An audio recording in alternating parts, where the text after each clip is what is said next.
We can hide the gold with a mountain by putting a mountain on top of it, but still under the mountain it will be gold. So is our souls. The immortality and the purity of the soul cannot be covered by the mountain heaps of incarnations of bad karma. I want you to know that. Don't you ever call yourself a sinner or anybody else.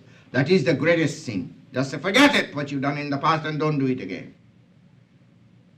Then you will again remember what you are. To remind people that they are immortal beings is the only truth. When you see a gas burner, the little light shooting over the gas burner, you see underneath, if you look underneath, you will see one flame. Over there is little flames. But if you switch off the gas burners, all the little lights, tongues of flame become one light again and become extinguished. So are we. You are all little channels of God. The little light of God is shooting through you. So you are moving. When that light will go on, you will be cold meat. So you came from Him and you go back home within Him. It is that what sustains. That's unchangeable. That is unchangeable. So the thing is, if a perfect flame of God is thrown into the body, how can it go back? And when we have been given the free choice to do good and evil, that means we are responsible. We have been made responsible for our actions. We are not like the animal. The animal commits no sin. It commits no sexual sin, it commits no murder, nothing at all, because nature works with them. All the animals are immoral. They are murderers, murdering each other, eating each other, but they don't pay for their karma. But they have no freedom to get out unless the Lord frees them.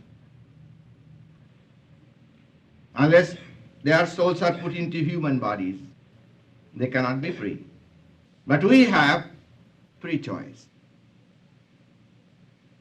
In one sense, though it is one life, one thing is most outstanding when we observe human beings. The difference. Were we made different by God, just as the director gave different parts to the different actors? But remember, the director chooses people according to their talents. So God chooses people according to our talents, how we use our free choice. And according to that, our parts are given in this world. And yet, why is it there is inequalities in life? Certain moods, certain deficiencies of the mind, certain qualities keep pouring forth from unknown quarters.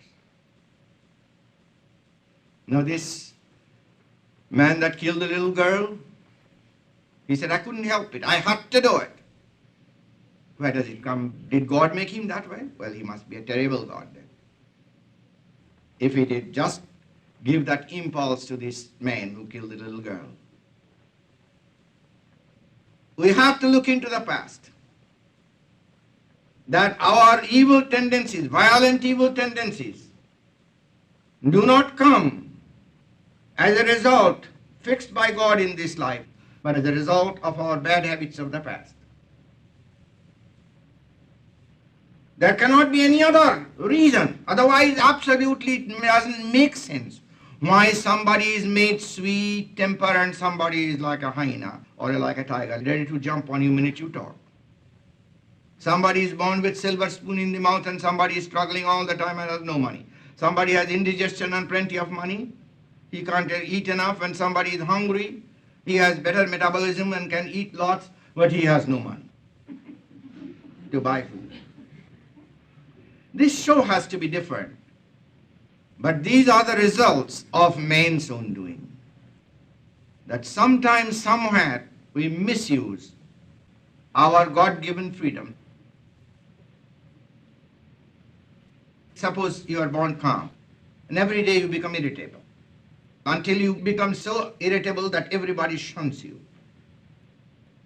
Every day's irritability makes you a full-fledged irritable person. So are those that are sick with anger, lust, desire. Those that are sex fiends, they should be put away somewhere. They should be allowed a chance to get well. So, if you have these terrible tendencies, remember, it was your own making from the past. You have to undo them, undo those evil habits, Otherwise you are not fit to go to heaven.